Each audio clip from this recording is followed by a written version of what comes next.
Om Swastiastu, Om Awiginam Astu Namasidam, Om Manobhadra Kertawiyantu Swatah. Semoga pikiran yang baik datang dari segala penjuru.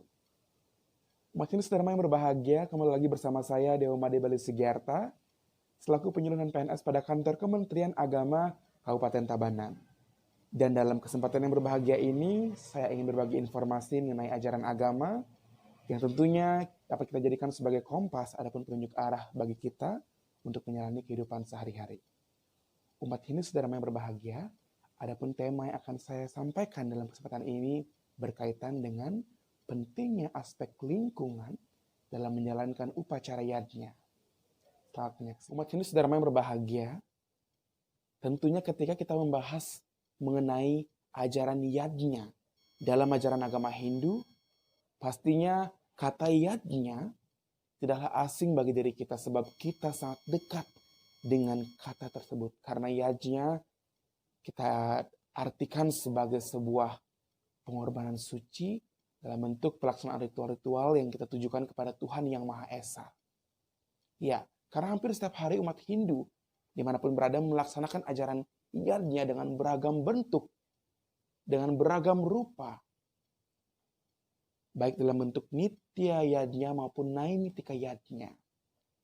Kemudian yang menjadi pertanyaan, pada pustaka suci apakah anjuran-anjuran beryajna itu disebutkan?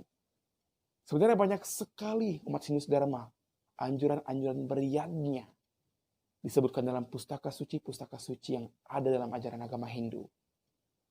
Tetapi yang utama adalah dalam pustaka suci Atharwa Weda ternyata telah menyebutkan pentingnya menjalankan yajna yang disebutkan di dalam Sadperti Widaryanti, yaitu 6 hal yang harus dilakukan oleh umat manusia untuk menegakkan alam semesta atau ibu pertiwi yang terdiri dari yang pertama satya yang artinya kebenaran, yang kedua reta yang artinya hukum alam semesta, yang ketiga yaitu tahapa yang artinya pengendalian diri, yang keempat diksa yang artinya kesempurnaan, yang kelima brahma yang artinya penciptaan atau utpati, dan yang keenam yaitu yajna atau kewajiban suci atau pengorbanan suci.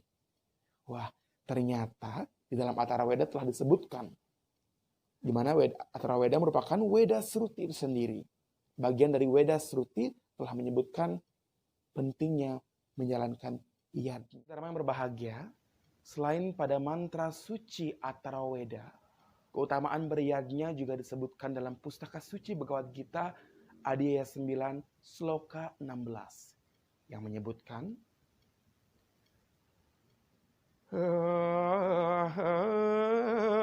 Aham karaturaham yajna swadaham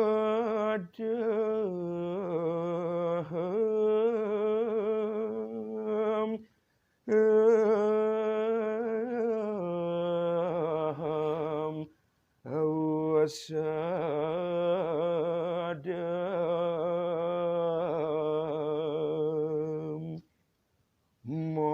mantroham aham iwajyam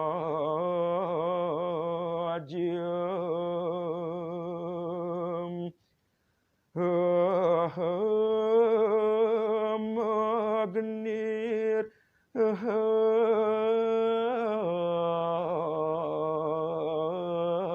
aham hudam. Adapun terjemahannya, aku adalah persembahan suci keratu. Aku adalah korban suci yajna. Aku adalah persembahan swada untuk leluhur. Aku adalah tumbuhan obat. Aku adalah mantra suci. Aku adalah minyak persembahan suci geni. Aku adalah api suci dan akulah persembahan pada api suci. Berdasarkan sloka tersebut, tentunya dapat kita maknai bahwa pustaka suci Bhagavad Gita juga menyebutkan bahwa Tuhan merupakan yajna merupakan representasi dari Tuhan itu sendiri. Sehingga dalam upaya mengucapkan rasa syukur, terima kasih kepada Tuhan, tentunya dapat dilaksanakan melalui ajaran yad-Nya.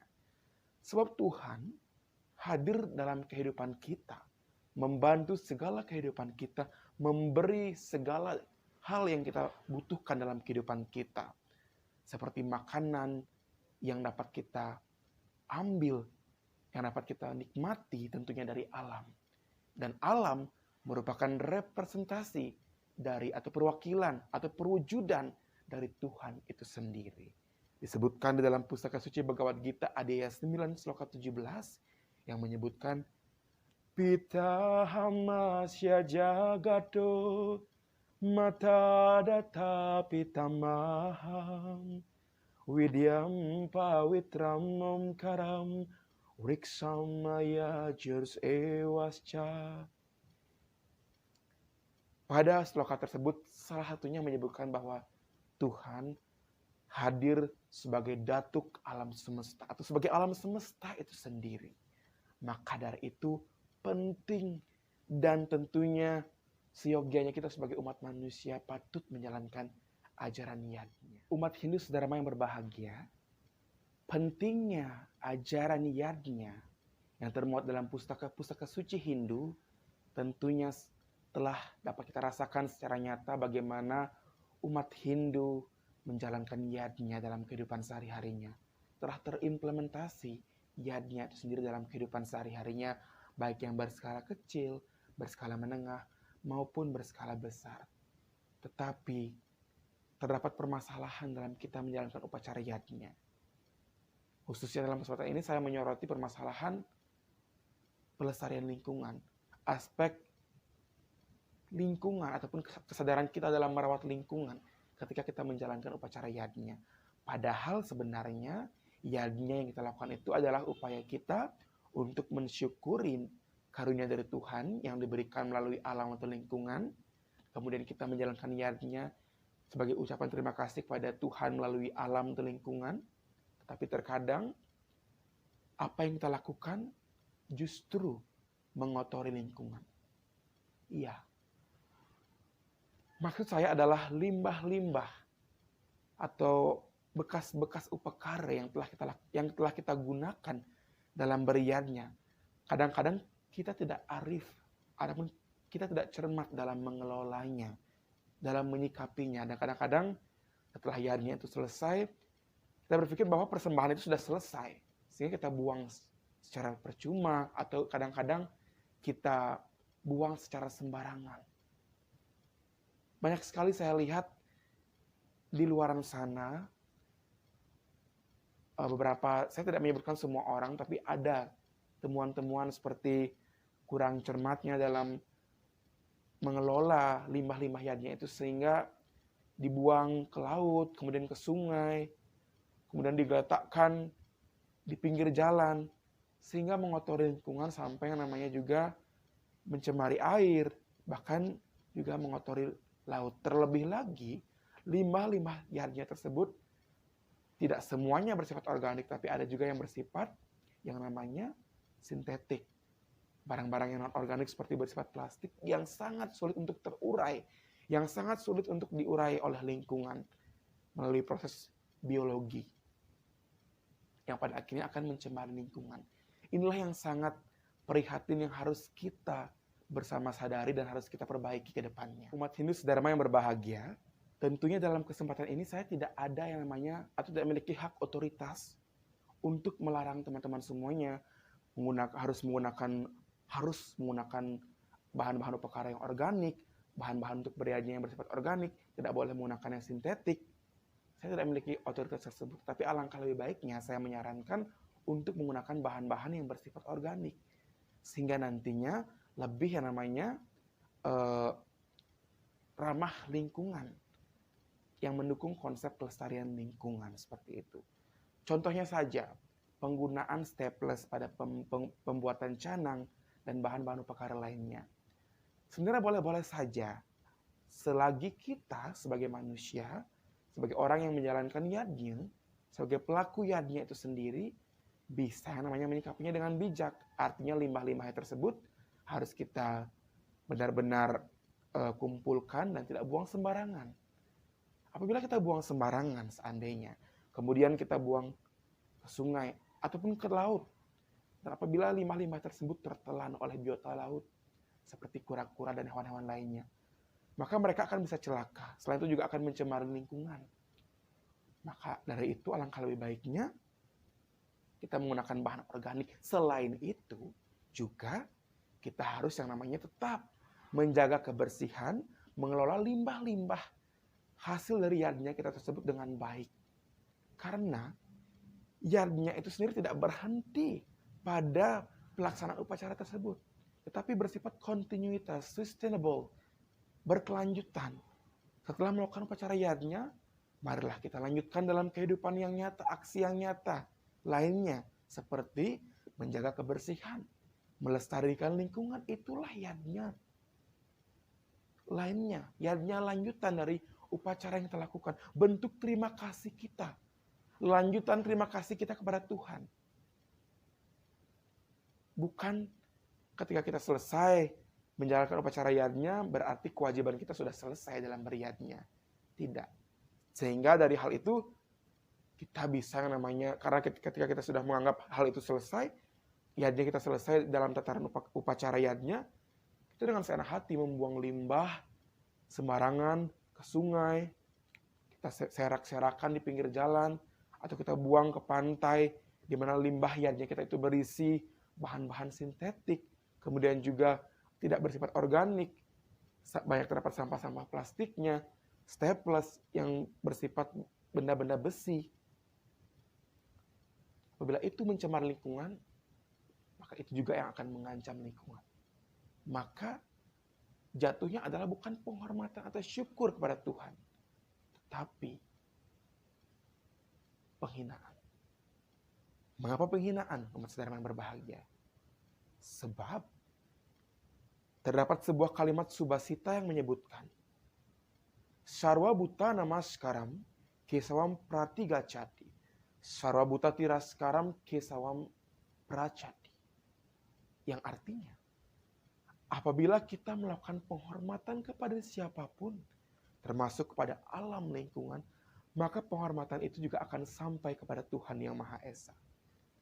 Sebaliknya, apabila kita melakukan penghinaan kepada makhluk-makhluk lainnya, kepada alam lingkungan, termasuk mengotori lingkungan, maka penghinaan itu tidak akan sampai di sana saja, tetapi akan sampai juga kepada Tuhan Yang Maha Esa.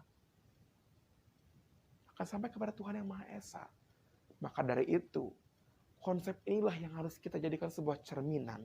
Dalam artian, ketika kita menjalankan upacara yardnya, harus memperhatikan aspek lingkungan. Ketika kita menjalankan upacara yardnya, gunakanlah bahan-bahan upacara yang ramah lingkungan, dan jangan sampai juga kita membuang limbah-limbah upacara tersebut secara sembarangan, menserak-serakannya tidak peduli, sebab itu juga akan mengancam kelestarian, kebersihan, dan juga keberlangsungan lingkungan hidup. Kalau lingkungan kita rusak, bagaimana kita bisa menikmati alam ini? Bagaimana kita bisa mendapatkan sumber makanan yang penting bagi kehidupan kita? Jadi ada yang namanya timbal balik, ada yang namanya interaksi. Kemudian ketika lingkungan kita rusak, di manakah wujud syukur kita? Lalu apa esensi yardnya itu sendiri? Kalau lingkungan rusak, kita melakukan upacara yardnya, pada kenyataannya kita merusak lingkungan. Itu sama saja kita tidak menjalankan upacara yardnya. Maka dari itu, seperti yang saya sampaikan, dalam melaksanakan upacara yardnya dengan upakara harus kita lanjutkan. Harus berkesinambungan dengan aksi kita dalam kehidupan sehari-hari, yaitu menjadi manusia yang senantiasa menjaga lingkungan. Itulah wujud pelaksanaan yardnya yang memperhatikan aspek kelestarian lingkungan. Umat Hindu saudara yang berbahagia, selain kalimat subasita tersebut yang menggambarkan pentingnya kita menghormati makhluk lainnya, termasuk juga menghormati lingkungan. Dalam hal ini adalah kita kaitkan dengan bagaimana ketika kita beriadnya, melakukan upacara yadnya, senantiasa memerhatikan aspek kelestarian lingkungan. Di dalam pustaka suci lainnya, tepatnya dalam pustaka suci Yajurveda, Mandala 6, Sukta 22, menyebutkan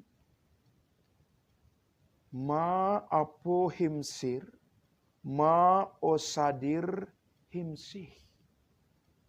Yang bermakna, janganlah mencemari air, dan janganlah menyakiti ataupun menebang pohon-pohon itu. Dari mantra tersebut, Yajurveda tersebut, dapat kita maknai bahwa kita harus melestarikan lingkungan, seperti air, udara, pohon-pohonan, semua jenis lingkungan atau ekosistem yang ada di bumi, termasuk dalam menjalankan yadnya. Karena ketika kita menjalankan yadnya sebagai bentuk ucapan rasa syukur kita kepada Tuhan, kita lanjutkan dengan upaya untuk menjaga kelestarian lingkungan, dan lingkungan ini tetap lestari, maka lingkungan ini juga akan tetap mengasihi kita, memberikan segala hasil-hasil bumi untuk kehidupan kita dan kehidupan makhluk-makhluk lainnya. Itulah yang namanya sebuah siklus. Kita diberikan, kita memberi. Kita diberikan kenikmatan, marilah kita mengucapkan terima kasih. Umat Hindu sedharma yang berbahagia dimanapun berada, demikianlah Dharma Wacana saya tentang pentingnya aspek pelestarian lingkungan dalam menjalankan yadnya. Saya sangat menyadari bahwa dalam penyampaian saya ini terdapat banyak sekali kekurangan yang harus saya perbaiki dan harus saya tingkatkan. Seperti keterbatasan kemampuan dalam hal berbicara, berkomunikasi, termasuk pula kemampuan pemahaman agama. Tetapi ini tidak menyurutkan langkah saya untuk berbagi hal-hal yang positif kepada umat Hindu sedharma dimanapun berada. Dan ini juga bukan maksud saya untuk menggurui, tapi kita jadikan sebagai pembelajaran bersama, sebagai alarm bagi diri kita masing-masing, agar apa yang menjadi pesan dalam video Dharma Wacana kali ini senantiasa menjadi pengingat diri kita untuk senantiasa juga menjalankan pesan-pesan yang ada dalam Dharma Wacana ini. Sekian yang dapat saya sampaikan. Terima kasih. Saya akhiri dengan mengaturkan Parama Santi. Om Santi Santi Santi Om. Matur suksema.